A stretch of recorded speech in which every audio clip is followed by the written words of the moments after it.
Good morning. तो सुबह जग करके मैंने चाय पी करके मैं बाहर आई तो मौसम बहुत ही सुहाना था और सूर्य देवता ना बाहर निकल नहीं चुके थे। तो मैंने किया थोड़ी देर वॉक एज़ यूजुअल। मैं रोज़ाना ना सुबह उठ करके थोड़ी देर वॉक कैंपस में ही कर लेती हूँ। अभी तो स्कूल बंद है, नहीं तो फिर वो भी टाइम नहीं मिल पाता है। सुबह उठो और फटाफट लग जाओ बच्चों की तैयारी करने के लिए। थोड़ा देर वॉक करने के बाद मेरी हाउस हेल्पर की आने का टाइम हो गया था, तो मैं आ गई थी घर के अंदर। मैंने सोचा तब तक ना मैं थोड़ा डस्टिंग कर लेती हूँ, क्योंकि उसके आने के बाद ना फिर नहीं हो पाता है, क्योंकि वो काम करना शुरू कर देती है। तो अगर आप बीच में करो तो बार बार बोलती है भाभी आप डिस्टर्ब करती हैं। तो मैंने ना पूरे घर को का ना डस्टिंग कर लिया था। और ये देख रहे हैं, ये है मसाजर। तो कल रात मैंने निकाला था, क्योंकि कल ना मेरे पैरों में बहुत दर्द हो रहा था, तो वही मैं रात में रखना भूल नहीं गई थी एक्चुअली। मुझे नींद आ गया था, मैं सो गई थी। तो इसीलिए मैंने रात में उसे नहीं रखा था। तो उसे मैंने अभी अच्छे से पैक करके रख दिया था।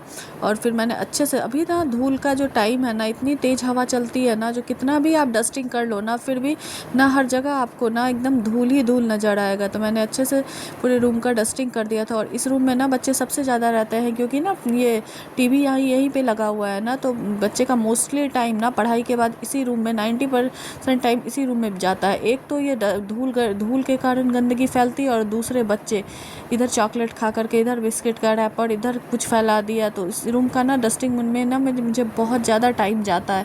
तो मैंने सोचा उसके जगने से, उन लोगों के जगने के पहले ना मैं अच्छे से डस्टिंग कर देती हूँ, नहीं तो फिर हाउस हेल्पर भी आएगी तो उसका भी काम रहता है। तो मैं ना एकदम अच्छे से घर को ना झाड़ झूड़ करके रेडी कर दिया था।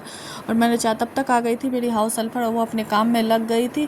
जब वो चली गई थी ना, उसके जाने के बाद ना मैंने ना इस पर कारपेट बिछा दिया था, और मेरा घर फाइनली एकदम तैयार हो गया था झाड़ू पोछा से। और सवेरे सुबह सुबह आकर ये कर देती है ना, तो मैं भी फ्री हो जाती हूँ। तो आप अपने अकॉर्डिंग ना नहा के पूजा कर सकते हैं, नहीं तो फिर अगर ये लेट आती है तो इसके अकॉर्डिंग आपको चलना पड़ेगा, बैठना पड़ेगा, वेट करना पड़ेगा। जो फिर इधर मैंने सुबह ही कपड़े लगा दिया था, क्योंकि आजकल धूप इतना तेज़ रहता है ना, अगर आप धूप में कपड़े डालेंगे ना तो आपके कपड़े ख़राब होएंगे ही होएंगे। इसलिए मैं ना सुबह उठ करके सबसे पहला काम करती हूँ, चाय पीने के बाद ना मैं मशीन लगा देती हूँ, और सुबह के टाइम में ही मैं कपड़े डाल देती हूँ। जब तक पूरा धूप खिल के बाहर आता है ना, तब तक मेरे कपड़े ड्राइड किए हुए रहते हैं, तो वो मोस्टली सूख ही जाते हैं।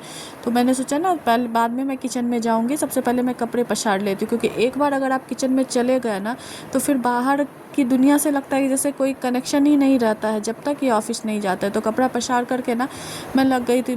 मुझे मिल गया था एक कप चाय, तो मैं बैठ करके सोचा थोड़ा चाय पी लेती हूँ। फिर मैं आ गई थी किचन में, और ये देखिए फटाफट मैंने ना आज का लंच चढ़ा दिया था, क्योंकि फिर मुझे ऑफिस के लिए, स्कूल तो नहीं है, ऑफ़िस तो है ही ना, ऑफ़िस में कौन सी छुट्टी आपको मिलने वाली है। तो मैंने फटाफट, और आज था ना थर्सडे, तो आज तो मुझे वेज थाली ही बनानी था। और ये देखिए मेरा दही कितना ज़बरदस्त जमता है ना। तो ये दही तो मैंने जमा कर, डेली में तो मेरा डेली का काम है। तो फाइनली मेरा खाना बन चुका था। और आज मैंने अपने लिए आज तो वेज थाली बनाना था, तो आज मैं अपने में जो मुझे पसंद है ना, तो वो चीज़ें मैंने, जिसमें था एक रायता और एक आलू का अचार, जो मेरा फेवरेट है। और मेरा लंच बॉक्स भी पैक हो चुका है।